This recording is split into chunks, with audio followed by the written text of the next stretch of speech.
Tanse, Tawau, welcome. Thank you everyone for taking the time to join us to share space with Valerie, who's traveled far to be with us, and I also brought her son as well, so welcome, and thank you for coming and sharing your teachings. I wanted to invite a special guest and friend who I've been working with for many events for decolonizing, has been supporting many programs coming in, and just a lovely person. Terry, you come up and join, and welcome to the territory, and share some of those stories that you share. Great storyteller, too.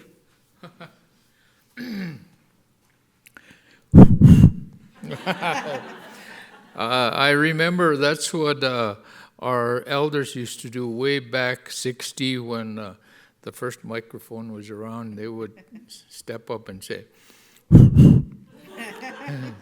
but anyways, I was just talking with Cheryl about the language within our area here, this district. The Nakota is a dialect I speak, and I guess she took a few lessons with it, and I guess I would say, Amba was stage o kant nen yahekta yahibine dohan was stage dohan opichiji nabich nechi yahibine yahe nechi gisnimi yahnechat chandeko nangu taachinko niumnedabik dechat tungasibin hokaminchach. Oh, welcome to Minihpa, aka Banff. Oh, I hope with your visits around here, I hope you went to discover things around the town. Especially, there's a lot of Stoney history at the White Museum and the Lexington Museum, a lot of Stoney articles, so if you have time, go there. I think they have charge at the gate, but yeah, you'll learn a lot about the Stoney people that camped around here all the time, especially the golf course over here. And hope you have fun. Welcome to Banff, and I'll tell you a little story. Back in the 60s, there used to be an event called Banff Indian Days. It happened a week after Calgary Stampede. I was a little boy, and my grandparents were the late, my grandfather was late Nat Hunter, and my grandma was Gertrude Beaver. So I come from that line from my paternal side, and we used to, how would a little boy ride from my reserve, the Stoney Reserve, right to the Banff Indian Day grounds? That's what we used to do, and we were taught, do things on your own, learn to do your things so you can learn to look after yourself when you grow older. But yeah, that's there used to be a Banff Indian Day parade as you come into the town of Banff, right up to the Grand Ole Hotel up here. And we had a parade this past July, and it was amazing. We saw a lot of different people, but I'm sure there's a video somewhere in Banff about it. Welcome, and I hope to hear from our guest here. And Okant, welcome. Ishnius, thank you.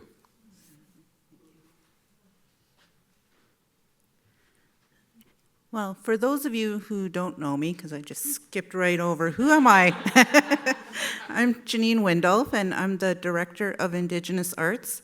I've been here for 5 years now, and so one of the first things that I got tasked with from the prior director was to develop a fashion program with Darcy Moses. And so we're now coming up to where we just launched our third iteration of the Indigenous Haute Couture fashion program. So if you're interested, definitely recommend taking a look at the different offerings we have. And as part of Indigenous Arts, we know that even though we come in with our different titles and roles, that we're actually working in a more holistic way, teaching each other. And that exchange of teachings becomes really important in each of the programs you run. And so Valerie was one who came in our last program.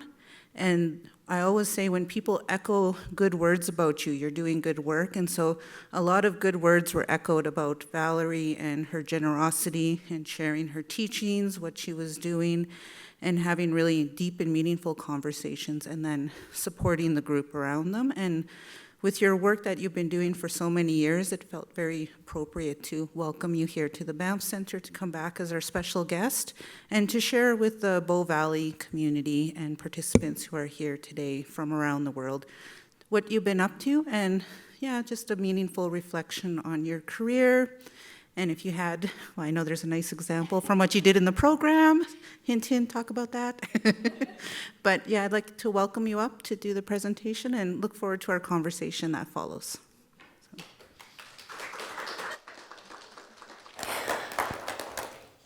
Miigwech, ani miigwech is thank you in Anishinaabe Ani indinawe magano dok maigabo ogadajukwe indigenize.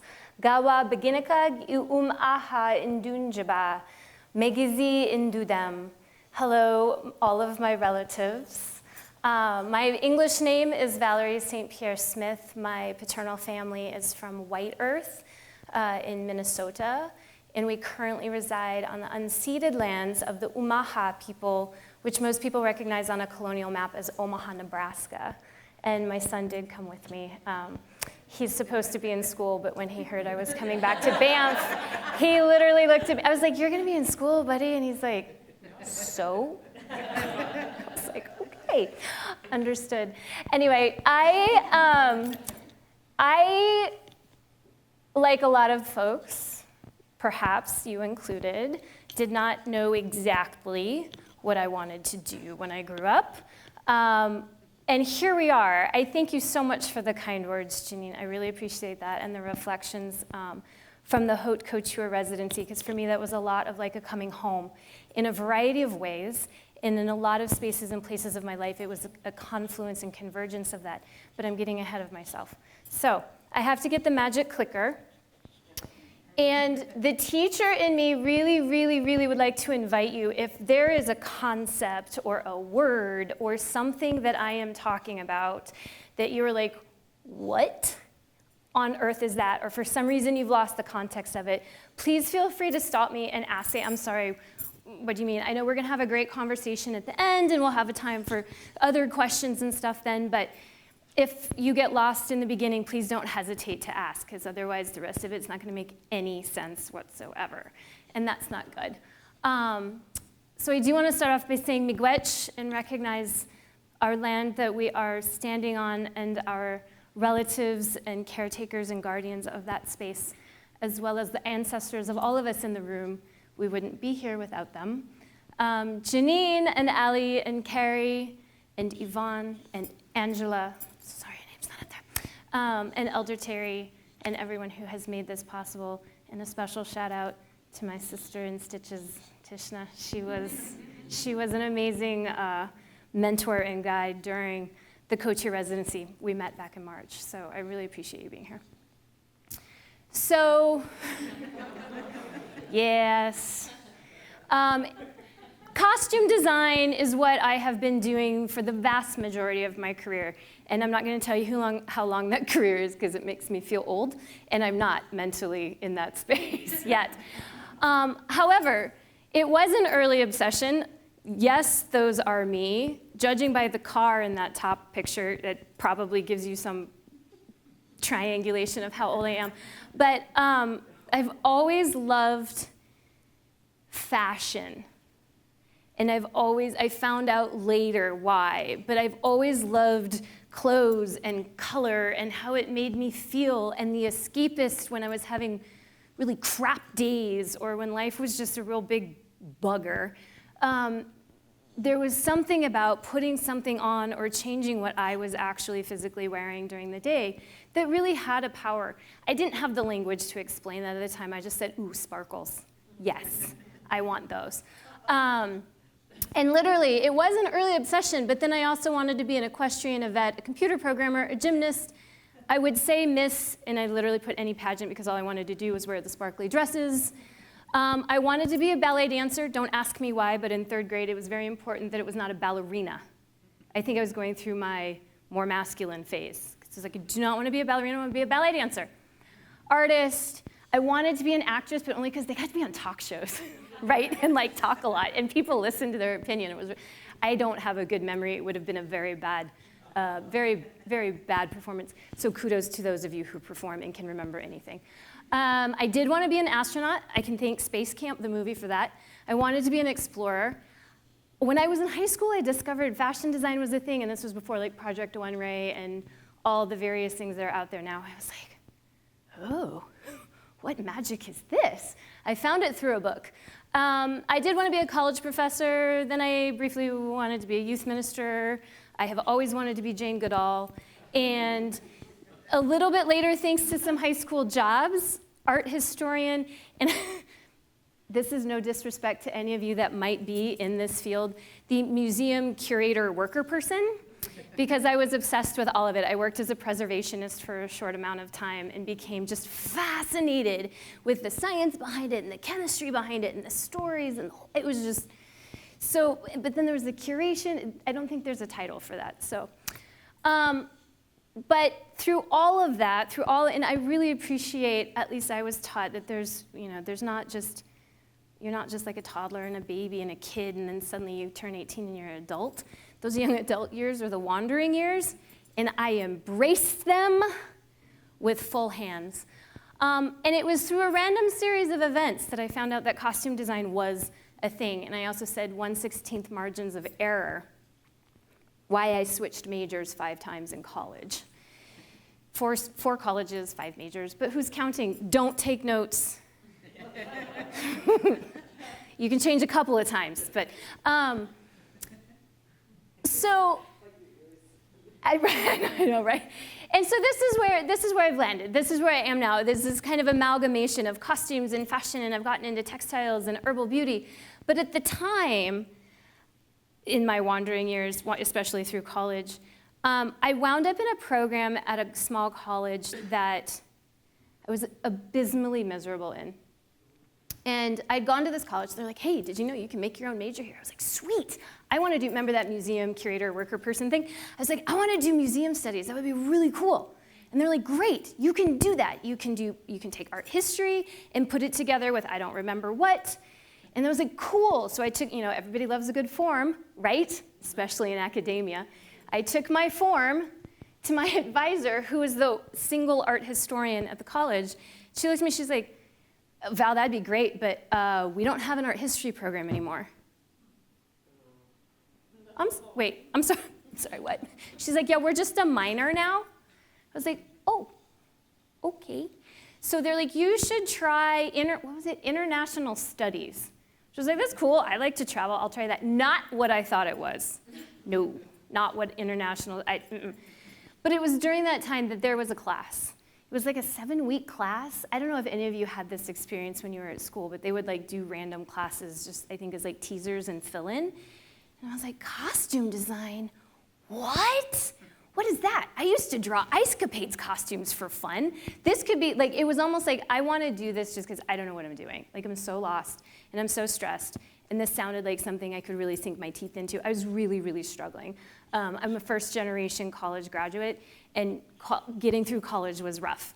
And at this point, I was like, screw it. I'm gonna take this class.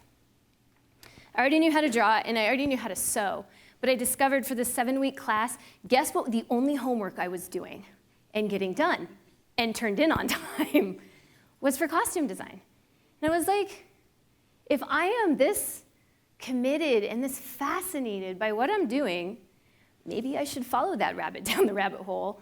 And fast forward 2 years later, They did still have a theater program, and the school that I was at had a fashion program, and they let me put the two together to make a costume design major. Now, the great irony is it didn't happen right out of the gate. I took a fashion class because I'd always wanted to be a fashion designer too. Remember back in high school, I can't even tell you the amount of doodles that I have from notes that were all these, especially prom dresses, of course, prom dresses. And I took a fashion class, and it was a pattern making class. And I don't know how many of you are into numbers or into math, but when you're drafting a pattern, you have to be relatively precise for it to fit the body, right? They were teaching me that I had 1/16 of an inch margin of error. That meant that I could only be off by 1/16 of an inch. And I was like, numbers and I, like, we have more of an intuitive relationship than that kind of a concrete relationship. But it was also in that program that I had my first experience of the fashion industry. We had an amazing cohort in March because we all really wanted to lift each other up and we wanted to support each other, and somebody else's victory was our victory, and it was amazing, and that is not what the pedagogy of fashion design school was when I was in it. It was market analysis and trend analysis, and you have to be better than the next person, and you have to have some new original thing, and you have to do this at a machine-like pace over and over and over again. And by the way, instead of uplifting this person who just had this really cool interview or maybe got an award or like is so excited because they just met like Tommy Hilfiger, whoever, you were supposed to go insert yourself or be like, somehow get your name in there. And that just isn't, it still isn't me. I'm a competitive person, but only with myself. Like, that just didn't feel right, you know? And I was like, so thankfully costumes came along, and after that 7-week class, I ran out and got my first job as a costume designer that summer. I went to Maine and I was a costume designer for a camp. I don't even know how many shows we did. And did I know what I was doing? No. So thank heavens the person who hired me hired me.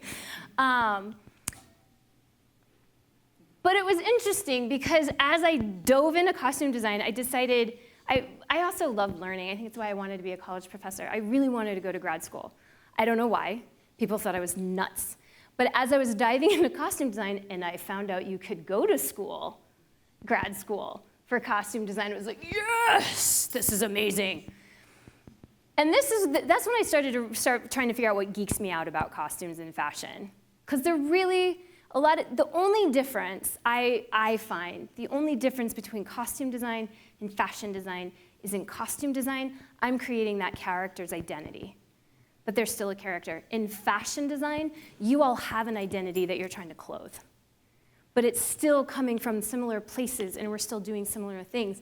And the thing that really geeked me out, especially as I got into all the studying and the research of it, was what costume and fashion could tell us, like what it tells us, that we don't even know.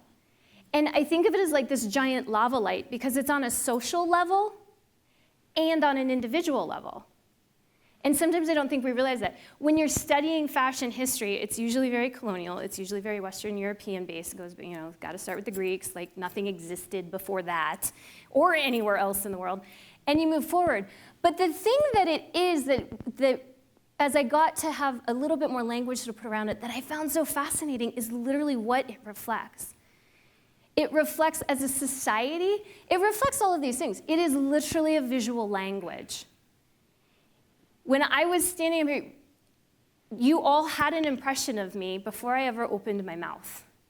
And it's because of what I'm wearing. They always say you have 30 seconds to make a first impression. There was a study done that I found fascinating. They said in the first 12 seconds, you actually already have the impression, and it's all nonverbal. It is literally based on visual cues. And of course, there's all sorts of like history and supposition as to why that is or whatever. But it's literally a visual language. And then on an individual basis, it's our visual language of how we embody the spirit that we're carrying inside of us. We're gifted the body that we have, like literally this body, but what we put on it is the language, that lava light language of what we're sending out to society, but how also society is viewing us. And the same thing with the social constructs. So here's what's crazy that you can learn just from looking at clothes. You can learn a social, like they call it anthropology, and I have these in quotes because these are very Western, very colonized terms. The idea of anthropology drives me batty, but you can learn cultural histories. We can know the technology of a time period. We can know socioeconomic status and what was popular and trendy and why it was popular. Social manners, literally how people moved. One of my favorite classes to teach is a historical movement, where it's like you're wearing a corset, and in the 1700s, the panniers, the skirts that stick out like 8 feet on either side of you. There was actually a whole thing about the proper carriage, the proper footfall, which dictated the shoe that you wore at the time, because you, to be considered a proper lady, because typically feminine energies wore those dresses, and they were very gendered, you had to wear it in a certain way. It meant learning how to sit in a certain way. My favorite are the Elizabethan times. You guys know it looks like they're wearing a tin can. The Elizabethan farthingales, where they all look like they're wearing the tin can. One of the reasons women still had flats was because you had to take these teeny tiny little foot, like you had to roll heel to toe, because otherwise your hips move if you're a human and have hips, and it would cause the skirt to do this. And you're not supposed to do that. So you had to walk in a way that it made it look like you were floating. Have you tried to sit in one of those? No, you don't. You back up. You feel your calves on the chair. You raise up, because you can't just like hike. You have to raise up and then sit, but then you also have to perch, because that's all of you that's gonna fit on the chair. But with the Elizabethans in particular, you all know the pumpkin breeches? The pumpkin and the hose and the heels and the bellies. All of that, including what the women wore with the whisks and the ruffs, the big things around their head, was born out of the sensibility of the time period. We had just come through a few hundred years in Europe of shenanigans, let's say, and we hit the Renaissance. And it really became more man-centric as opposed to a religious-centric focus of the world. And all of those clothes were about reflecting this attitude, which we are paying the price for right now, of I dominate the world. The whisk and the ruff was because the face was supposed to be one of the centers of attention. Those silly little capelets that you see in paintings and things where you're like, for real, y'all, it's not keeping anybody warm. What is it doing? The guys used to pad their tights because calf muscles were considered a sign of masculinity. And thank you for the heels. What is that? The heels, because if you ever wear heels, it accentuates your calf muscles. And the pumpkin breeches is because it drew attention to the legs. And those little capelets, because this is how they moved. Men or women, when you walked into the room, you were supposed to be projecting your own individual dominance of that space. So if you were a man, you would literally walk in and stand in a way that shows off the leg, and you do a flourish. And what better way to accentuate a flourish than to have a silly little capelet in some fancy fabric, right? That's what you find out by looking at the clothes. They used to have what's called peas-cod belly doublets. And this I love because we can use it in so many ways. The stuffing that they would use to make those is called bombast, which is where in English we get the term bombastic, sort of full of hot air, full of yourself, talking real loud. I think it's very colonial, and I think it's funny that that's where it comes from. It's from the bombast or the filling. The technologies of the time period, the priorities of a culture, these are all the things, believe it or not. So I'm going to throw a question out to you. What are the priorities, what are the technologies of our culture that you're wearing right now? Everything I'm wearing is synthetic. Everything you're wearing is synthetic. It's a big one. Yeah, my shirt. Synthetic materials. It means that we have chemicalized, and yet the great irony is it all comes from natural materials, but you'd never know it. Does, by and large, the dominant Western culture prioritize our relationship to the natural world? Only in an extractive way, usually. And I said dominant, so no offense taken. That it tends to be the dominant sensibility, and it's reflected by what we wear. We will likely have the most material culture left behind in a landfill because our stuff does not biodegrade. And it's amusing to me from an architectural perspective, because sometimes you can look at like buildings and things and what's important. And there was a trend for a while in house building where you had a bathroom, usually a master bathroom, and then the toilet itself was in its own little room. And I was like, man, let's think about this for a second. If nobody had any context, they'd be like, that toilet must have been like a god in that house. It had its own room. Sometimes this is what we also don't know, right? This is what people are trying to piece together.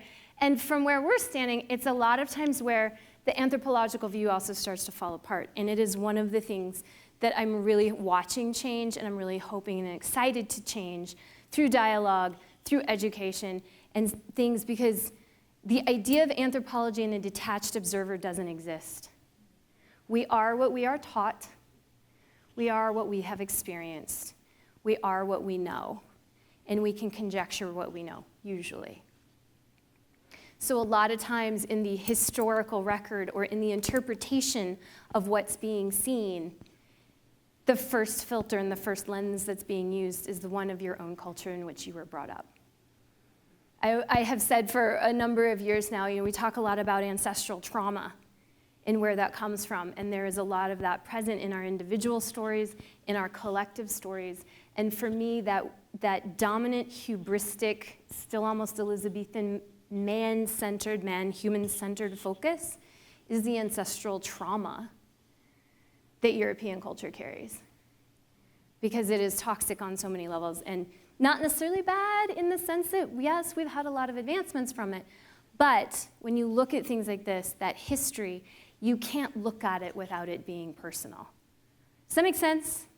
It's like, sometimes people get a little squirrely when I'm talking about that, but but it's true. Like, we're trying to break those very chains that wrapped us up in it. But how do you do that without healing the very trauma that created it in the first place, right?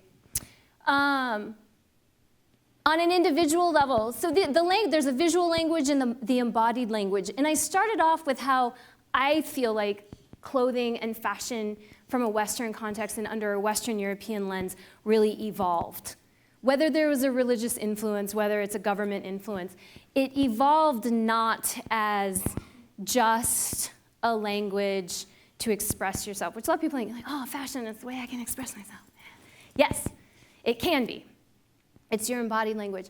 But we've inherited a relatively oppressive, repressive, and manipulative language in the social contracts that our clothes represent, right?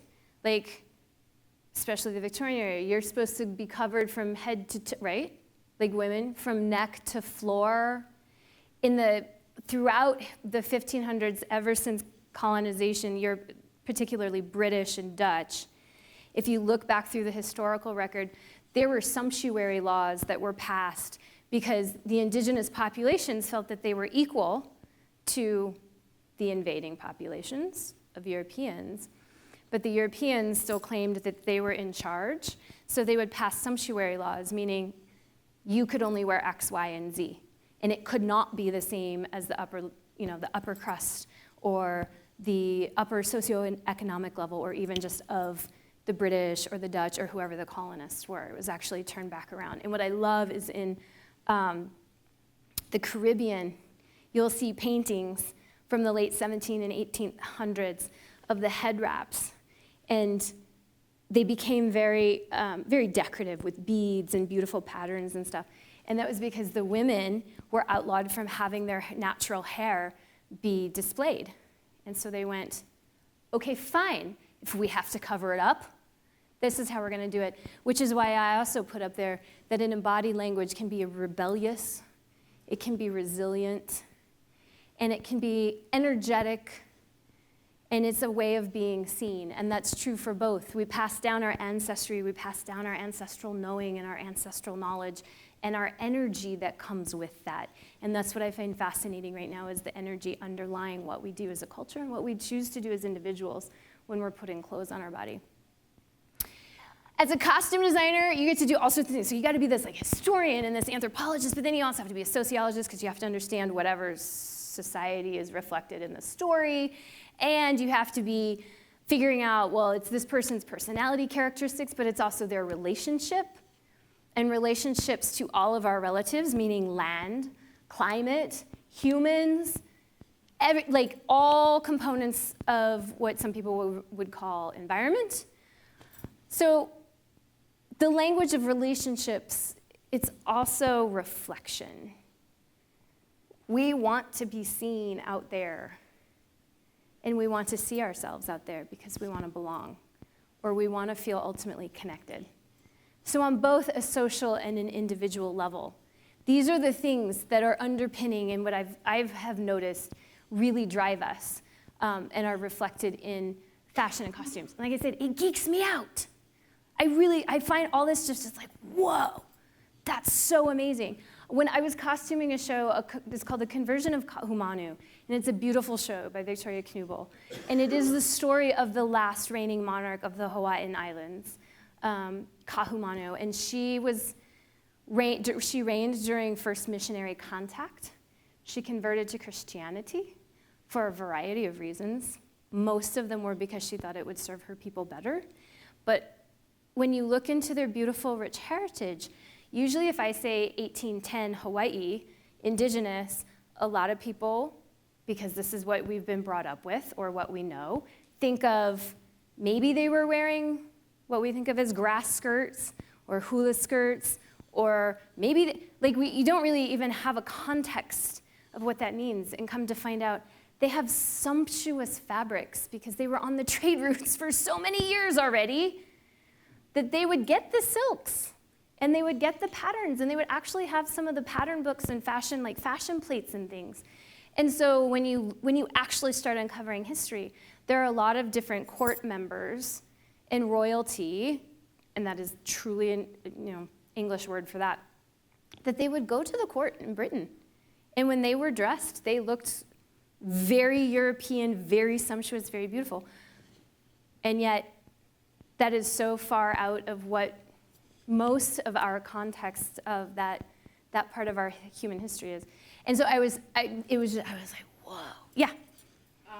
Like the sexualization of our clothing, that's what I thought about when you were talking about that. Do you think when she went to Christianity, because our clothing was so sexualized, that she changed her, the way she dressed?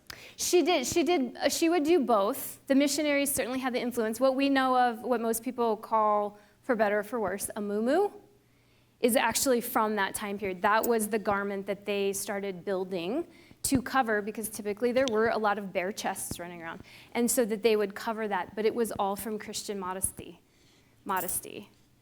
And from the what they viewed, I want to say from what they viewed as a hypersexualized context. And this is another, gender and the body and sexuality are so very much present in what we choose to wear and or not wear, and our social constructs around that. Does that help? Yeah. So you saw the long list of things I wanted to do and my wandering years. I haven't really stopped wandering ever. I did costume. I've fallen down the fashion hole. I taught costume design for many, many years. That's actually what took us to the prairie. I've lived in 19, 20 different states and places. And we were living in northern Michigan, and I took a position at the University of Nebraska at Omaha.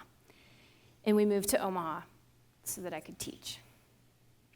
I grew up in the Midwest United States. And when I was 17 and graduated high school, swore to God I would never go back. And here we were looking at moving to Omaha, and in my, shall we say, positive view, I was like, surely it's not what it was like when I was a kid, and so desperately wanted to escape. I'm sure it's changed. Okay, so we moved to the prairie, and it hadn't changed the way I had hoped. And I only mention that because I did not resonate, my personality did not resonate with the Midwest when I grew up, because it just didn't. Like, football wasn't, and I don't mean this to be rude or judgmental or stereotypical, but a lot of the things that my friends prioritized and that were considered super important to them, not my jam. Like, it just wasn't my jam. And when I found out about like New York City and what the different regions were like, I was like, phew, I'm out. But we wound up moving back to Omaha, and it was a lot more like what it was when I was a kid. So I was back to feeling a little bit of fish out of water. But, you know, when you move to a new place, you're looking for your people, right? You're like, there are people here, like, I'm gonna find my people. And we lived in a neighborhood that didn't have a lot of other kids. I actually have 3 kids. Noah was lucky, he was first. He's followed by 2 twin sisters 20 months later. Makes for a busy household. And we were in a neighborhood that didn't have a lot of other kids. So the handful of families that had kids were like, hi, how are you? And one of those families that we met, the mom, Lauren, was an herbalist. And I was like, what is that? And herbal medicine, I never knew, was always part of my life. It has always been part of my interest in medicine and healing. And here she was talking about her relationship with the plants and our relationship to them and the medicines that they carry. And I was just like I'd always known, but I didn't know. I was like, holy snot buckets, this is amazing. And so the plants started calling. And I have to thank Lauren and these 4 women whose pictures are here right now, because Lauren introduced me to it, and she was new to it herself, so we were kind of like jumping off the cliff at the same time. And somebody said, you should check out Rosemary Gladstar and her books. I was like, okay, I love me a good book. Because, right, if you don't know what you're doing, you should go look it up in a book, right? That's what you're supposed to do. And her teaching and her voice that came through was just, I was like, this, yes, please. Like, this is so understanding and so connected to medicine as a bigger picture than particularly what happens in Western medicine and what I'd grown up with. And I will tell you what I have been beating my head against the wall for a variety of reasons throughout my life. And I was like, oh my gosh, this is amazing. So through Rosemary and through Lauren, I was called to the plant path, to the medicine path. And it really opened up and unlocked a healing journey for me. And through that journey, I met Sarah Holmes and her partner, Karen Sanders, who are also herbalists and extraordinarily generous teachers. And they have taught me so much. And it is definitely more than just the allopathic or Western idea of like, what? You have a headache? Take some white willow bark, because that's where aspirin actually came from. It's a very different way of looking at medicine and healing, and they've been so generous to take me under their wing. And through them, I might tear up a little bit. We were talking about this earlier. When you're on your path, and the universe is suddenly like, yes, you are, here, like all these things start falling into place. I met through her writings Kiwe Denokwe Peschel, who was an absolutely amazing human. She's an Anishinaabe and medicine person, and her stories are just fascinating, but reading her voice and her upbringing not only really opened up a world for healing, but this is where I really encountered the confluence of fashion and healing on an identity level, because hers were the first stories that I read of my people. I did not grow up near my community. My grandfather left our community or our reservation, and my father was brought up during a time when you actually, like, if you weren't in a safe space, as deplorable as the reservation could be, you didn't admit it. Like, you actually tried to hide it. And so he spent a lot of his elder years trying to recreate it, and I consequently yearned for it since I was a child, but was never around that. And she's so generous in her stories and in her teachings that I was like, this is what my ancestors are. Like, this is my family, right? So then everything decides to converge all at once. So I feel like I'm already a designer, an artisan. I've been a teacher and a scholar for a while, and then I start walking the medicine path, and then it all starts to come together because I feel like a descendant. And when I put human, I was like, this really puts being human in a totally different context, because that is how we identify, most of us, as we are walking on this earth. We are the two-leggeds. And survivor.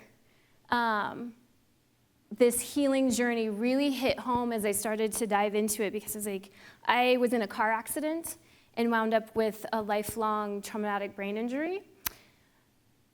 I became a mother, and there were a few other times throughout my life where something that happened to me, which is really internal, and I find it fascinating that the course correction creator gave me was a brain injury, which is invisible. I'm like, thanks, because that involves lots of explanation, but it's internal. And yet, my identity didn't fit, especially after I became a mom. I'm like, whose clothes are these? Not only didn't they not fit, but I was like, but I mean, I'm a mom, but I'm a working, like, I'm a professional, and I'm an artist, but I actually cannot dress that way and tote 3 kids to fill in the blank wherever we're going, because I like adventures and the snacks and the applesauce and whatever wet clothes, you know what? So that's what it really, really opened up. And around the same time when I was teaching, I said Miigwech Maui because Moana came out, and Disney decided to start selling Maui suits for kids for Halloween. Like literally padded out muscle suits that was Maui's character. And I remember sitting there talking with another faculty member, and I was like, WTF? It is like 2000, I don't even know what this is now. It's like 2015. What is happening? And I got really riled up and jumped into the world of scholarship and research, which I had been doing prior to that, but this really lit a fire under my you-know-what, to examine and to talk about, why does this keep happening? What is it with appropriation and misappropriation, and the way it's being used as assimilation now, and stepping into these industries and what that's really costing and where it's really coming from, and why does this keep happening? So I really started looking at pedagogies, teaching models and methods, and looking at paradigms, even particularly in the design and the artistic process. This is where I get really heady. I'm a big egghead, love being intellectual about stuff. And so all of those things came together, and now what geeks me out are really broad horizons. And I'm throwing these in here because this is sort of where my focus is going. Remember that whole laundry list of things where I'm like, this is amazing about fashion and costumes. This is what amazes me about it now. And the potential and the opportunity that it has for such great healing, for such great reconciliation, for such great future of actually getting us to move forward together. And so decolonizing and indigenizing language very oddly, this is a visual language, but this language that we use to speak is also how we interpret and express the same language we're trying to use with our clothes and how we pass it down. Decolonizing and indigenizing education, like I said, if you learned it, you're gonna repeat it, as well as experience. I get geeked out about reframing processes and pedagogies and indigenizing all these things. You can read all of this. But this is a big one right here. When we talk about decolonizing and indigenizing industries, particularly fashion and costumes, we have to talk about consumption and our ideas of consumption. And from consumption also comes value and worth. This is a real big one, because it's reflected in not only how you view and value yourself, but then we start talking about labor and why is it so commodified? Because right now, the most accepted exchange of energy, meaning exchange of labor for labor or labor for good, is what? What do you exchange? Money. Time. You certainly exchange time. It's one we overlook. You exchange attention, energy, but the one we really, really only take as being like, okay, now I'm worth it. It's the commodification of it. It's the money of it. So unraveling and indigenizing all of that and putting it all back together is where my focus is now. These 4 slides, briefly, the one up at the top is one that I developed for a book that was supposed to go to the publisher, but then they sold their database rights to the AI training for Microsoft, and I went, maybe I won't give you my book. But it's identifying places in the process of design in particular, but a lot of times artistic processes, where misappropriation can happen and misrepresentation can happen. And a lot of it's very subtle and we don't even think about it. The 2 renderings there on the right are from a show that I did earlier this year. It's 3 Little Birds. Bob Marley's daughter, Stella, wrote a book, and then it got adapted into a stage musical. And I chose these particular because I think of storytelling as a superpower, and the costume design energy that I can lend to it is my own, and so I'm really interested now in stories that break paradigms or push buttons or literally just kind of open up our thinking. And one of the things that got me about this script is the character on the bottom. The character is literally labeled British colonizer bird. I'm like, ooh, I'm in. I want to do that story. But then also subtle processes. This is a picture from a show that I did last fall called Bull Rusher, and it was one of the most beautiful collaborations, because, ooh, there's a word. There are a lot of words that English has ruined lately. But collaboration can mean a lot of things to a lot of people. Usually it's like, hey, here's my idea, can you make it happen? But this show in particular, this story includes a woman who is of, she's half native. It's 1950s, it's based on a real place called Boonville, California. And they had this whole dialect that they created that nobody could understand. But through the course of the play, you find out she's a madame, and you find out this about her story. And the young character of Bull Rusher is, you think, an orphan, mixed-race girl. It's an amazing story. It was up for a Pulitzer. It didn't win because the Pulitzer committee said no, even though it was a unanimous yes. That's a whole story for another talk show that you can look up on your own. But one of the things that I found beautiful about this was our set designer created it so all the way around the front edge of the stage was water. It was a river, because the river is a character. She is a very powerful character in this story. And by asking, I was scared as all snot, but I asked, I said, what are we doing with water? Water is life. She deserves respect and honor. We're not just going to fill up this pool, and then what? And then what? Like, that's such a hubristic way of treating water, right? Like, we're just going to manipulate her. And so the theater very, very generously said, what do you want to do about it? And through working with others who felt the same way, all I did was ask the question, can we do something? We had a water protector come, and we had a water ceremony when we invited her into the space to fill the water. And what's really, really fun, so I was like, this is what you can do with collaboration, is really, these are the processes that you may never see as an audience member or as you're watching fashion walk down the runway. But it's the backstage, and it's the story, and it's the attention and intention that you bring to it. And it was absolutely beautiful. And one of my favorite stories is they had to test it. They had to test that water to see if it would leak. And they're like, well, we have to put salt in the water. The little language tip, if you ever want to change your relationship to the world around you and you speak English predominantly, drop A and the from your language. So we're like, we have to test water to see if she's going to stay in the thing. So they thought they had to put salt in the water. And it leaked. And one of the things that Elder Joan had mentioned was she's green. She's green water. Green water is fresh. Salt water is salt. Nibi tells you what she wants to be.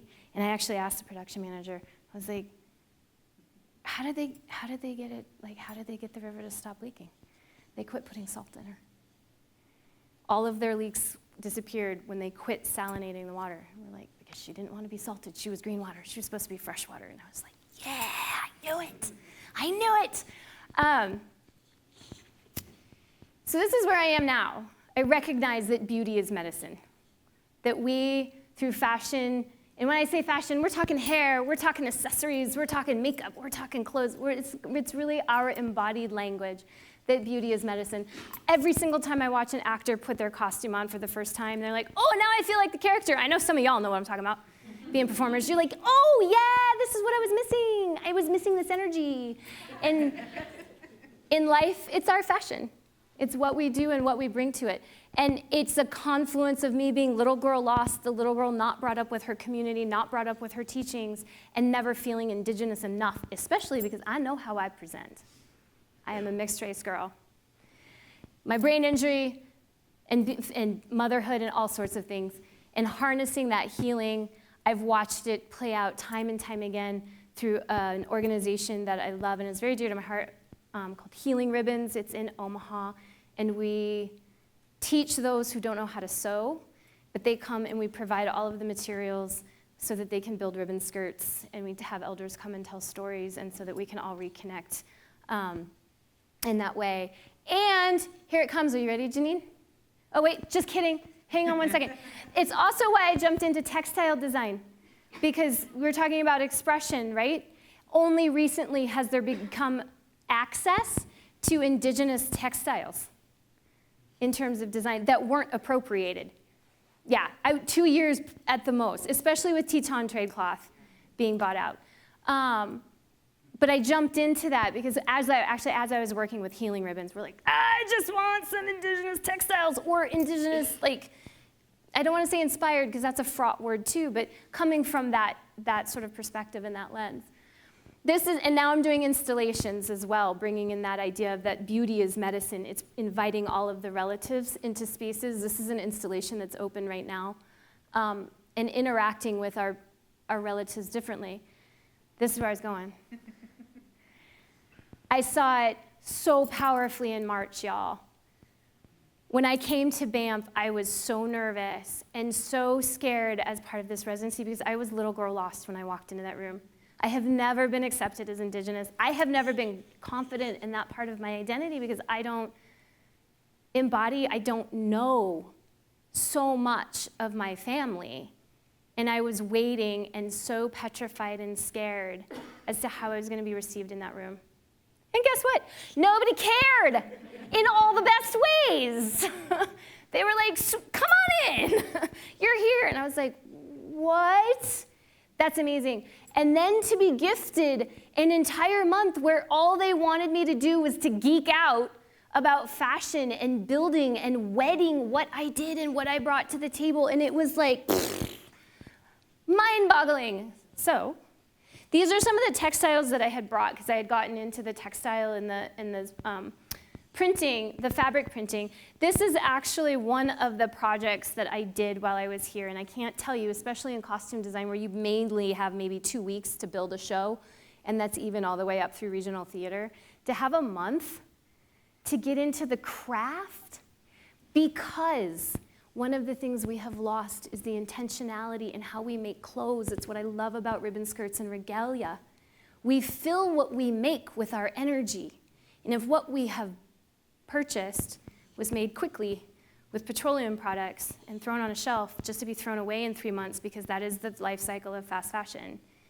To be able to just be like, wait, you just want me to make stuff? Amazing! And what I really loved too, and was like, just to have the brainwidth and the capacity to think of it this way, was all the technology. It's really, we're at a time and space where for some of us, the seventh fire prophecy is in effect. And our kids, right now, actually my children are in that generation where it's their choice of they either learn to put our old ancestral ways and wed them with the new technologies and really create a powerful way of moving forward in the world as a good relative. Or, can I swear? Okay, okay. Or shit canning everything we've known for the past thousands of years and gravitating wholly and completely and being consumed in a way that destroys us. Wow, Val, that was great. That was a real uplifting note. That's awesome. But we were playing with technology, and I'm also wearing another project. I don't know if you can all see this, but I actually got to pursue one of my real big interests lately. This is laser engraved on denim because I love upcycling, and one of the ways I'm working on the CO2 footprint, but one of the ways that you can really refresh things and make things new is by upcycling and playing with laser engraving. So I really wanted to mess around with what that would do on denim, especially because then I can put indigenous motifs on a fabric that was completely developed in what we have been taught is the American West, and really kind of play with that and turn it upside down. This project was a confluence from an indigenous strap dress, which was an early contact garment that Anishinaabe women would wear, and is brilliant because it really was like, I'm going to say it, I'm going to cringe, a bolero jacket, because that's what we call them, a little bolero jacket, a little short one. They literally, it was sleeves. It was really more like sleeves that had a strap across the front that they could then take off and had more of a tank, what we would think of as a tank dress underneath. And I wanted to sort of contemporize that because I did not want to commodify an ancestral pattern. And these were the hand-drawn motifs that I did to work with the digital embroidery. One of our faculty, Darcy Moses, who's absolutely amazing, had brought digital embroidery as well for us to experiment with. And so I spent more hours than I can count and have carpal tunnel in my elbow now from my iPad of the hours of drawing. But the same thing with my textile designs. I hand draw them all and then execute them. Miigwech. You're like, what? That's it. So thank you all so much for listening and humoring me and honoring me by being here. I really, really appreciate it. And don't run away, because she's got to sit down and take your questions. Oh, yeah. My questions. True. Just be gentle.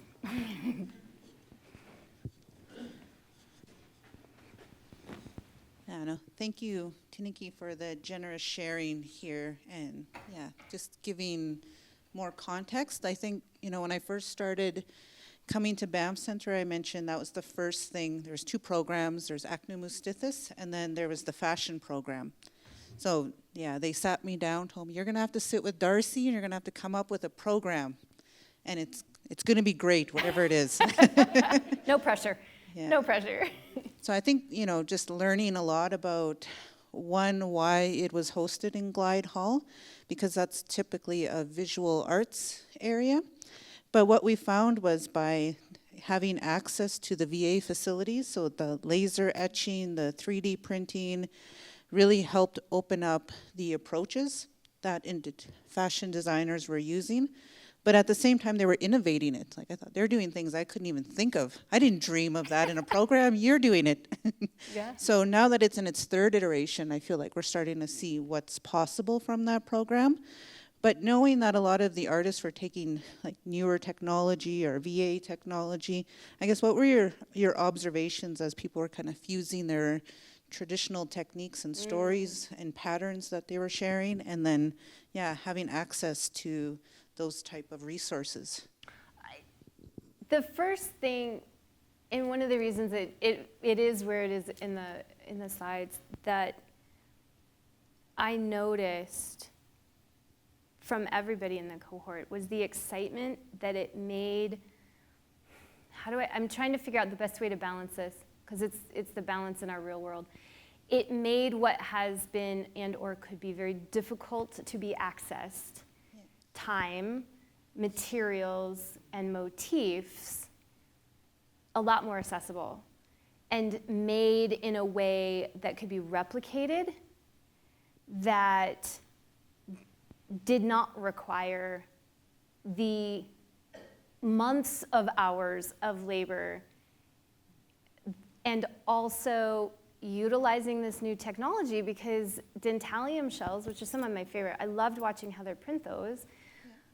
They're starting to become extinct because they've become so popular, and we're trying to keep native resources, but now we're running into the commodification problem of it, of how do we step into a marketplace that was not built on our values? It's very colonial and Western in that capitalist context.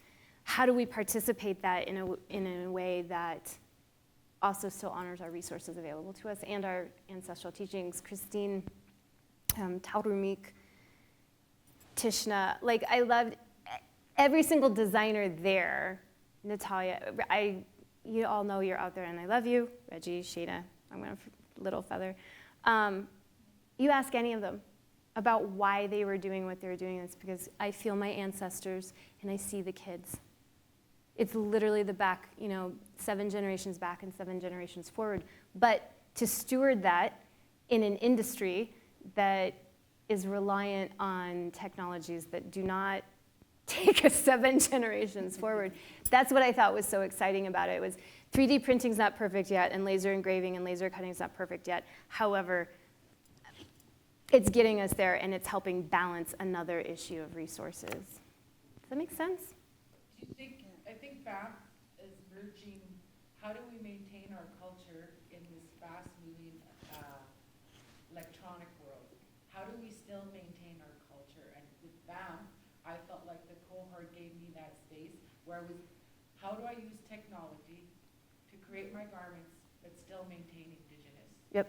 And mine was laser cutting my language, like beads, because I'm a beader, and putting them on fabric prints of sacred landmarks of my community. So that's what was born from me out of the Banff residency, and that's what Banff gave me, was how do I still maintain being Indigenous in this electronic world today without sacrificing my culture, like, or, you know, like, how to present it. Yeah. So that's how I was able to merge this tradition, this modern technology world while still maintaining my culture. I think that's like one of the, that's what as Indigenous designers that we strive for, and Banff gives us that space. Mm-hmm. True, it's very true. Like Darcy learned his first cohort that moose hide, you can laser grade. Yeah. Caribou hide, poof. Right, yeah. There's, you know, we were talking about money and time and awareness and attention. How many of us have the time to experiment? Or the access to technology to experiment, or the materials to, like, that time of experimentation is so vital to how we move forward. And that is absolutely the space and the grace. And also, I'm not gonna lie, the fact that a lot of us were caregivers and didn't have to worry about feeding ourselves. It sounds like the littlest thing, but the fact that I didn't have to figure out what the heck I was making for dinner, or washing the sheets, or doing the dishes, or is it 9 o'clock at night? Does anybody else need to be fed? I don't know. I don't care, because I got into the laser cutter and just, you know, like, went to town. So, How about Christina's goggles? I know her snow goggles. Yeah, yeah. She's 3D printing snow goggles. Yeah. She's Inuvialuit and Gwich'in. Yeah. Yeah, it was really cool. Yeah, I think one thing I like about each of the programs, because many of us wear many hats, so I'm the director of Indigenous Arts, but I also have a film background. So when people ask, what do you do? It's hard, because then I'm like, well, I'm a storyteller, I'm also a mom, I actually hate do that this, Yep. I like to cook, yeah. Yeah. But then when I do a program, and then I actually hear you walking around and like, we're fashion designers. Yes, you also teach and you also do this, but like that camaraderie and embracing what you're here to do, and knowing that it was a highly competitive, like you're all gifted and we're meant to be there. You know, I think that was really important to see the progression of confidence, I would say, in the cohort. Because I'm one of the people who come in on the first day and different points within a program, but really it's like faculty who observe the day-to-day. And so then when I come in next week and you're all fashion designers, yes, you're taking the opportunity and moving forward, because we're always gonna have many hats as well. And so yeah, with each of the programs, I think that's what I get excited about, and the time. Like, I think that's really important to keep advocating for here, is that, although I think sounds like if I go any more than 4 or 5, people also have families they need to take care of. Our families won't let us come, yeah, it's true. Yeah, they'd be like, no, but also to note that this program is so innovative, it's so new, in Canada, in the States, like, as a fashion designer, like, to be supported at that level, that you guys recognize that Indigenous fashion is an art, it is important, because our fashions are always put on the back burner. Yeah, no, I think that's like really important. And then also just making sure people know fashion designers are also artists, experimenting, working, like that was really important to advocate for you all to be able to access that space and be given that time and gifted that opportunity. So that was really important. But just looking at the intricacies of the work and the stories and everything you're putting into those layers of clothing, like for me, that was really important. Yeah. Because we were talking about the sand store, Tishna and I, and that's what I thought Indigenous fashion was in La Ronge. You got the greatest sand store, sweater. Yeah, you're golden. And every now and then, my mom will put me in a moose hide buckskin. Oh, that's special occasion, but my sweet. joggers, Right? they wild. Like, I was cool. Yeah. I mean, there are priorities. Comfort, heritage, yeah. And yeah, it wasn't actually moving till the city. So I moved from La Ronge to Saskatoon that I started to observe fashion, commercialism. Like all of a sudden it costs money to be fashionable. So, Yep. you know, and I still have my reserve accent. So yeah, I noticed you put on a certain pair of clothes, my tongue's not out anymore. Changes everything. It does. Yeah. So I do want to allow some space for some questions, conversations. So, because I could keep talking. Anybody who knows me knows I know how to talk. But I want to hear from you and Yeah. be able to offer some questions. Got one right there. Yeah. I think I can use my voice. Does that work? What? No, I'm just Well, thank you for your energy. We had a long day, so I'm a little tired, so thank you for all your sharing. Well, thanks for being here. I was just curious if you wear any of the clothes now. You showed your images of a young woman as a young person growing. Do you wear what you create, and how do you feel like when you showed the walking of the European? Since you started to work with your culture and clothing, how is that for you? Have you noticed anything? You Where has know, it brought you? it's the great irony. We were joking about this. At least for me, I don't want to have to make my own clothes because I got to do it for everybody else. But that has started to change for the very reasons that you're touching on. I can't find the stuff that I want to wear. When I really notice it and feel it is really dependent on where I am and what I'm doing. And am I moving in a space that I can be a voice, even if it's a visual one, for that visibility that we still need and that we want. So when I go to fashion week shows and things like that, I think about very consciously what I'm wearing. And sometimes it's an accessory that is like, you know what, I actually want to highlight because there's so much history and story behind an accessory and what we're using that I don't want the rest of my clothes to detract from that. Or I will choose to wear my ribbon skirt depending on where I'm going. And it does change. And the interesting thing too is that it changes how I look at my own energy, because some nights I don't have the energy to teach. And you know somebody's going to ask you about it, right? Someone's going to ask you, and that's the power of it. But then some nights I'm like, I can't. And for me personally, I also think about who's going to question me on it. You know, I've presented at I don't even know how many conferences in 10, 15 years. And I'll meet people who'll be like, hey, you should come to and, you know, these are highly educated humans, and they've looked at me and been like, you're not Indigenous. Look at the curls in your hair. I'm like, sweet. So it really depends on where I'm going, how much energy I have that day, but I can tell you that when I do put it on and I'm being very intentional about it, it's just that it's very intentional, and I want to make sure that my energy is up for that and that I can do it justice. Does that answer kind of what you're asking? Yeah, I always get curious just because you shared just the life journey. Yeah. So I was also curious on how you were experiencing it outside of the gifts that you're sharing. Thank you. Yeah, I do. I made a T-shirt, by the way. I was very excited. It says "Beauty is medicine." This is my new mantra: is "Beauty is medicine," because that's sort of the confluence of everything. So I was very excited about the T-shirt. I was like, oh, it worked. And it's the great irony is it's casual. Like I can wear this, and it gives me a little secret Cheshire cat smile. And if somebody asks, they'll ask. But 9 times out of 10, they're just like, oh, that's a cool shirt. I'm like, yeah, sweet. So there's that like subversion too. Thank you for asking, and thanks for being here after a long day. I appreciate it. at you. Any other questions? Comments? Question. One of the things that came about during our cohort was, sorry. As an Indigenous designer, one of the things that I come across a long time is what we could teach the audience is one of the things we were scared of is people are afraid to wear our clothes that are not Indigenous. Because you don't understand what if you're being appropriate or culturally appropriate.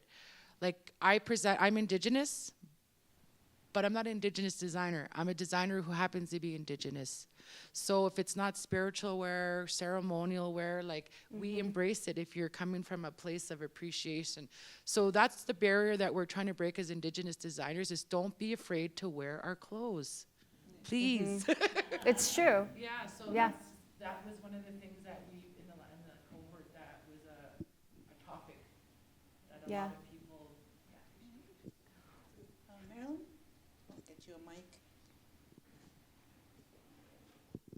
I really appreciate that comment. We're here with teaching Indigenous women's leadership, and we were here when the show was on, and so the last cohort we had got to come Yeah. to the show and left high, and then damn Jennifer Podemsky showed up with the earrings we were all wanting. Those are Tish's. How did you get those? She said, I just asked.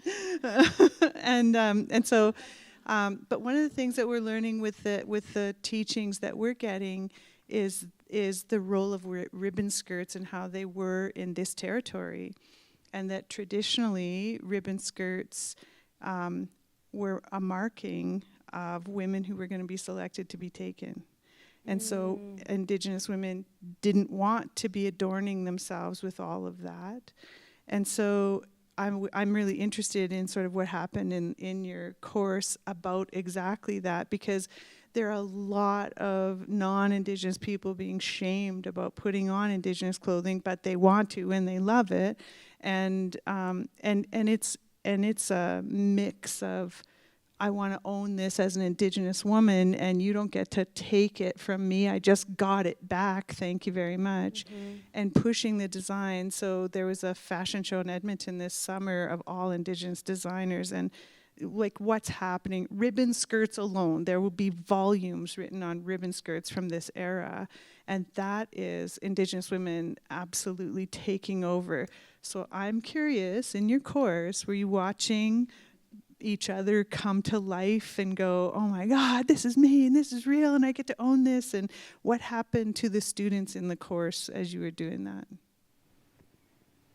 That's a really interesting question. I think, at least for me, what I noticed is what Janine said, that just with our cultural exchange and having the space and the grace of being together with what we were doing, that it was almost more like we were each able to step into our own power.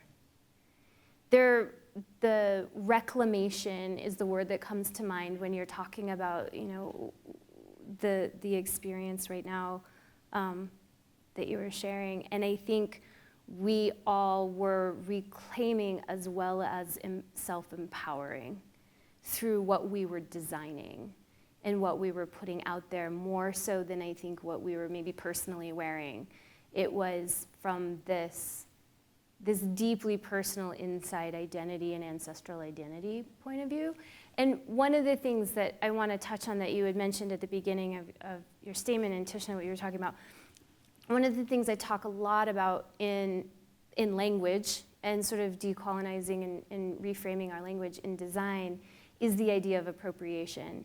Because when you look at the actual definition of appropriation, it just means taking something that's not yours and setting it apart. That's it. People talk about appropriating funds all the time. It's actually the first place that you would hear that word a lot is when people are talking about finances, about money. And as a designer, we appropriate all the time, especially in an age of the internet. We are in an information age right now. We are appropriating. Where it gets hairy, and it may sound like splitting hairs, but particularly I find for designers and artists, but what I think informs that conversation more is the difference between appropriation and misappropriation. And what it boils down to is your intent and your impact. What was your intent? What did you do with it?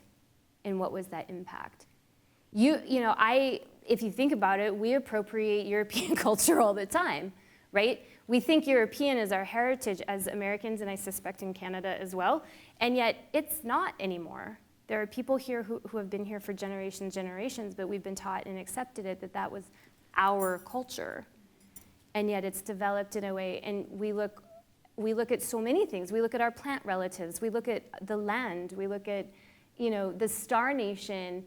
We're appropriating from all of them, meaning we're taking inspiration, we're taking colors, we're taking texture, we're taking all of these things that speak to us and then wrapping it into a design. For me, what gets hairy is the misappropriation. It's the taking in a way that is exploitative, it is not honoring, it is done in a way that is erasure rather than visibility. And that's one of the reasons I mentioned on the slides that it's decolonizing and indigenizing is because I think decolonizing is undoing the definitions and what we've done, but that leaves a big space, right? It's like when people say I'm anti something, I'm like, that's awesome, but what are you? So there's that balance, there's that flip side of not only are we having to decolonize, but we are also indigenizing, because that means we are lending our voice. We are saying this is okay. Like, we're actually now telling you, you've asked for years and you've complained when we've said no, and now we're saying yes, and now you don't want to wear it. Nah! Like, what? It's both of those things at the same time. And I think that's still a real big subtext, that it's a subtlety that sounds like it's splitting hairs, but at least from an working artist and designer's point of view, if your intent is to not be a jackass and you want to be super respectful, but you're like, but I am inspired by the colors, or I'm inspired, it's okay, great, but you don't get to copy it and claim that it's yours. You take that, but then you do something else with it. I think of it as alchemy. I actually think design and art is a bit of an alchemy of taking things that aren't supposed to mix up together and then making gold out of it. Like, that's what it feels like sometimes. And I think that's true in design and in that artistic process. So that's part of the conversation that I get beat up a lot about, because we have adopted appropriation. It's also the thing that worries me and scares me right now as I'm watching all these amazing Indigenous designers in the fashion industry. I don't like using this word, but they're assimilating, or they're being asked to assimilate into an industry that was not built ultimately on a decolonized or indigenous matrix. And so it's finding that sort of push-pull of getting in, but then breaking it apart, and like, where are we at in that process?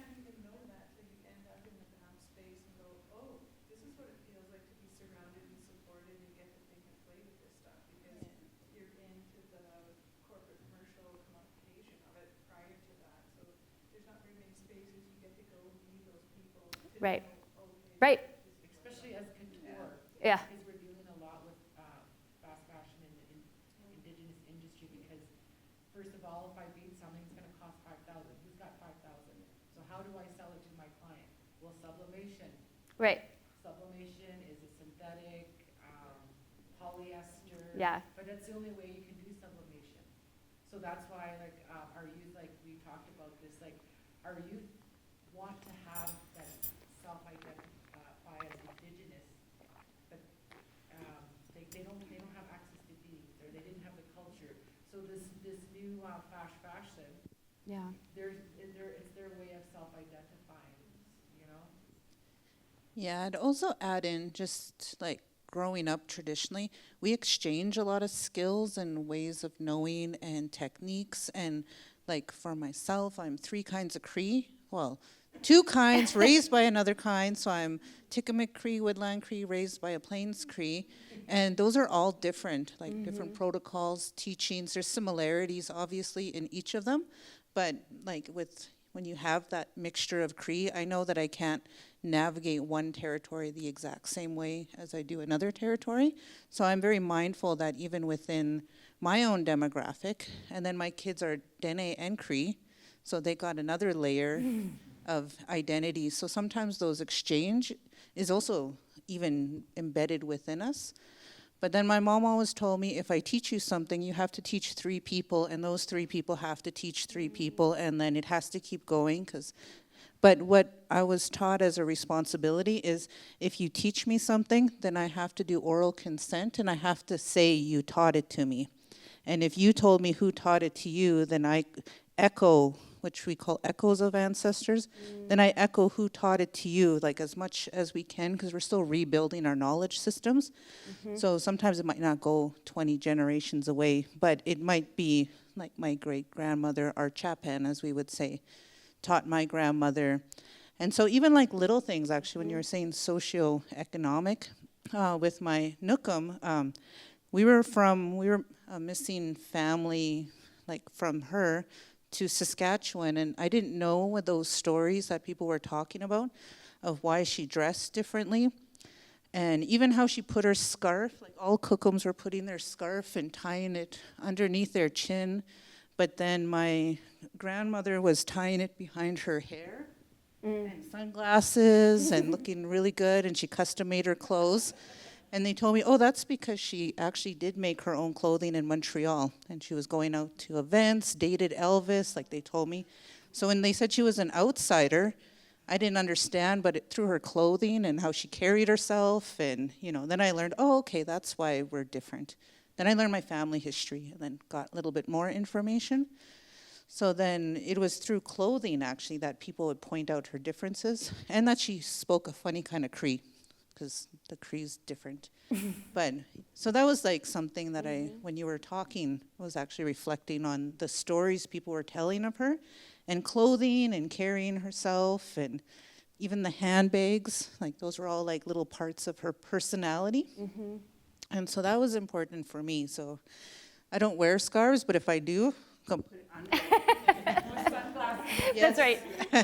Walking around Banff Centre, you'll see me around. That's awesome. Yeah, actually, one of the stories they told me was that when he came there, he sent a limo to Waswanipi, where my family's from, and because they've never seen limos coming to pick anyone up, she got picked up and then took her to Montreal and then dropped her off because we're hereditary chief line, so she had to come home. Curfew. You watch over. But That's yeah. awesome. So yeah, that's one of the stories too. So it could have been the scarf that got him. Right? Well, I'm sure they all seen it. But that one's one of the community stories. Yeah. That and a giraffe. Nobody knew what the giraffe was. They just knew there was neck bones possible. But it escaped from Montreal, so. Oh, how funny. Yeah, but they never seen it before, so the hunters talked about this creature, this beast. And then, later on they found out it was actually just a giraffe. Oral stories. Love it. Yes. Love it. Thank you for that. I appreciate what you're saying too, actually. I just wanted to mention that what you were just talking about sharing and the knowledge passing, it's pedagogy and how we do that. And if skill sharing and that honoring of teaching and lineage were part of the Western education system, I think it would be we'd have a very different connection to what we're learning. Yeah, no, definitely. And, I think even like how I dressed when I was younger, and then probably the most, like where I had to relearn how to dress was after I had kids. 'Cause your body changes so much. Like, they don't make anything for big boobs. I'm just telling you. Right? Tishna, we need to get on that. Everything's not aligned. Like, whose clothes are these? Yeah, so actually Tishna set me up with clothing all summer, so anything I was wearing at any of the events I posted, it was her. I was like, I'll just wear it. That's Yes. Any budget? Yeah, and thrifting too, so I love thrifting. I got this in Scotland actually a couple of weeks ago at a thrift store. Nice. Yeah, they love their cottons there. I love thrift stores. Oh, you got some questions? I'm kind of curious to get your perspective on, as you mentioned, the decolonization of your perception to fashion, to clothing, but within the space of cultures where like as you mentioned, like decolonization is kind of like the tearing down of something, but then what are you reclaiming, what are you picking up? But I wonder about that in the instances of cultures where pre-colonial like information of what that was, of what is very limited. Yes. And what do you do with little? So how do you do that reclaiming when you have very little to go off of? To draw from. Yeah. Yeah, it's a very, very good question. And it's one that many people, many descendants of any diaspora struggle with. And the thing that all I can share is my experience. And between remembrance and asking questions and the fact that we are in the age of information now, there's a page that I follow on social media called Refashioning Thyself in Freedom and in Slavery. And that idea of refashioning is, I think, what feeds a lot of humans that are putting those pieces back together. They have this little bit and can at least start to find it, and those voices from those eras and those places and spaces are becoming more and more well known. That's the biggest thing, is that it's there. It is there, like Janine was talking about, there's so much knowledge and language reclamation that Indigenous communities are facing, because in a generation and two, they were also pretty much obliterated. Just keep going. In all honesty, it's keeping going and honoring that you do know what you know, and that it's out there. There is information out there, and that there is memory, and it takes a lot of work. It takes a lot of work and a lot of understanding and a lot of trusting yourself. I think that's something we don't talk a lot about, is being able to trust the information or the intuition or the knowledge that you are gifted with, of being able to step into that, because it was the very thing that was used to destroy. Does that make sense? Yeah, we got a question up there, and then just before, I just wanted to say also, one thing that, because I always quote my mom because she teaches me so much, but she said, never underestimate your role as a cultural producer in terms of your contributing to this generation and those teachings. So sometimes it's our values, our stories, and we're taking new tools and technologies, but that we are embodying our teachings and we can share. So I might not be the same Indigenous woman 100 years ago, but neither was that woman the same Indigenous woman 100 years. So sometimes we almost glorify the past to the point where we forget that we can contribute and add value and reclaim and make things new. So yeah, just before we go there.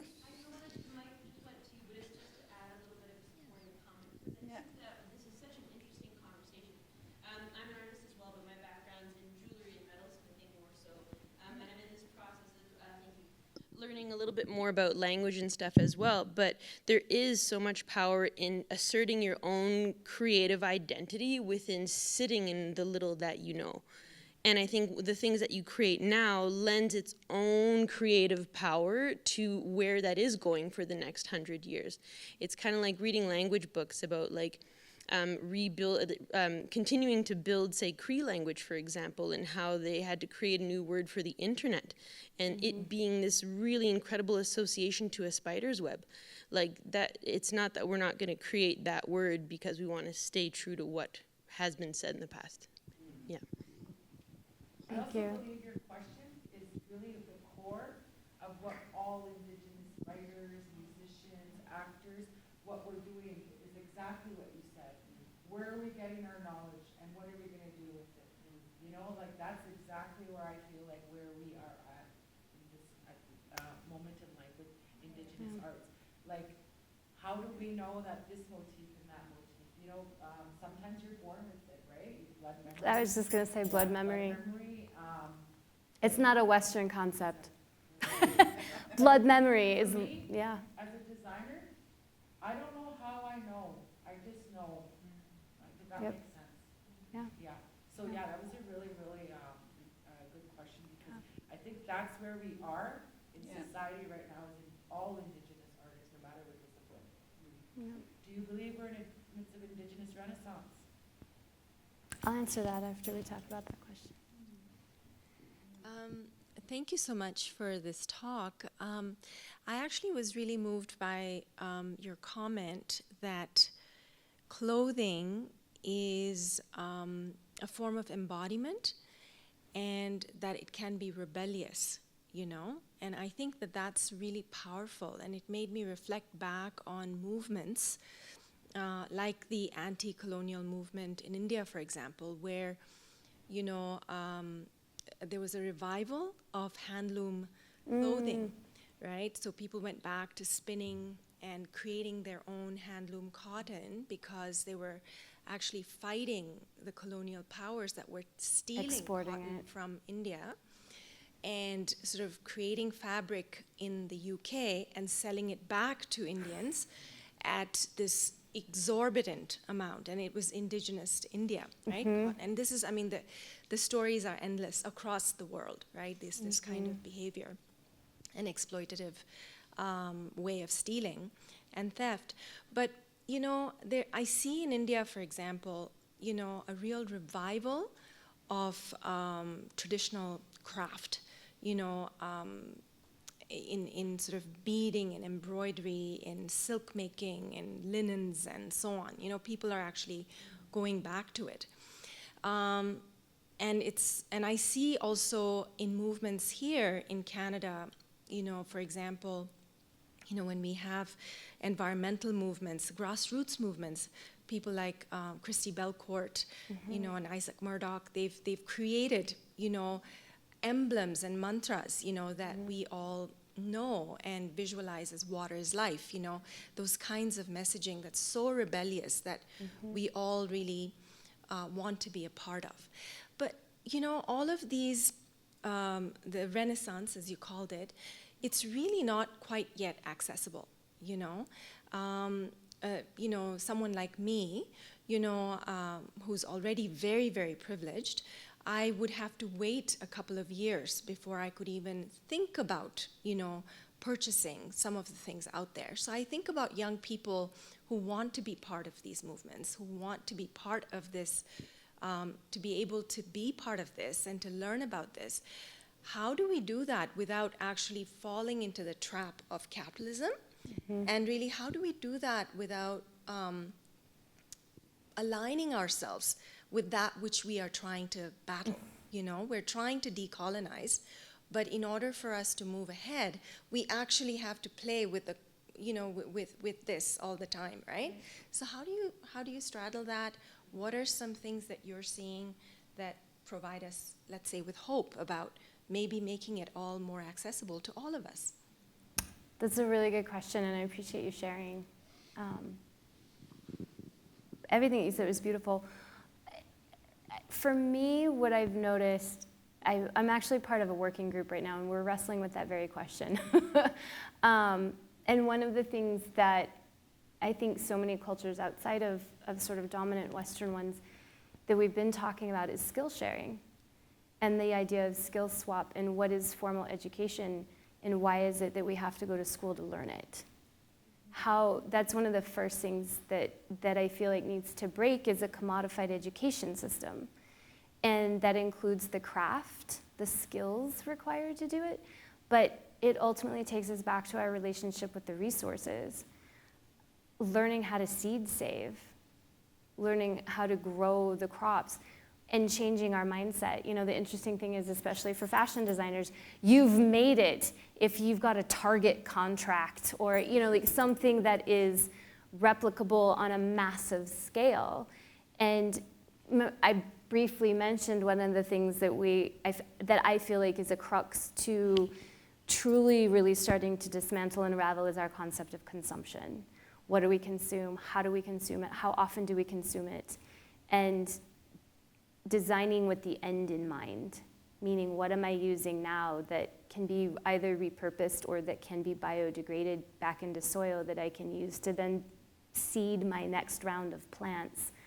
For dyes, I love natural dyes and things and working with the plants, but part of what we're trying to rail against is scale. You know, the theft happened because the scale of the market became so large. And I think right now, being able to consolidate the resources that we have and to realize that it's a generational thing. Like, I love, don't listen to this. I love to give my kids crap about instant gratification, and I'm bored, so they get on their, social media instead of being able to just sit there and be bored and stuff like that. And yet, I feel like I should be able to solve this in my generation. Like, why can't I solve this? There's so much that we have. And it was a very hard lesson to learn, I'm not going to solve it. All I can give them are the skills and the knowledge that I know to make it better. And give them the idea and really know that it's generational work. Like, this is what I've learned and this is what I'm passing on to you. Now this is what we've learned. One of the things that totally boggled my mind, it's gonna sound like a tangent, but it's not. In the 20s and 30s in the United States, the government actually had a they had a seed program so that people could grow their own food. Like, they gave it out, right? And then taught you how to seed save and, various victory gardens and things around the world. But then the seeds became commodified and took over by pharmaceutical or agriculture. And those programs were immediately shut down. And now the biggest cost, at least as far as I've been told, living in Nebraska, is to a farmer, the equipment's getting there because of technology, but it's the cost of having to purchase their seeds. And seeds are fundamental to life. Like, to perpetuate, to be able to grow our own stuff, you save your seeds and you do it again the next year. And that should be free. But because it's been commodified and patented, can't do it. And the seeds have been hybridized to the point that they actually don't regenerate. And so part of it is reclaiming that. It's scaling our consumption, but it's also relearning and reteaching and reclaiming those generative ways of being that have been with us since the beginning. And knowing that I may never see it, but passing that on and making that the priority and helping teach the next generation and the next generation the idea that that's the priority, that it's not, again, value and worth are wrapped up into this conversation in what we value and what's worth to us. And the size of our dreams, the size of our dreams a lot of times are based on a consumptive idea of something. So does that make sense and sort of help speak to, it's the skill swap. It's also really underlying those resources and technologies and kind of unweaving and reweaving those. And I hate to say it, the next generation. It's up to you. I just have to say that consumption is about what we take in. What are we consuming? And consumption is about what are we feeding ourselves. And the teachings that go with an appetite that can never be ever satisfied is wheat to go.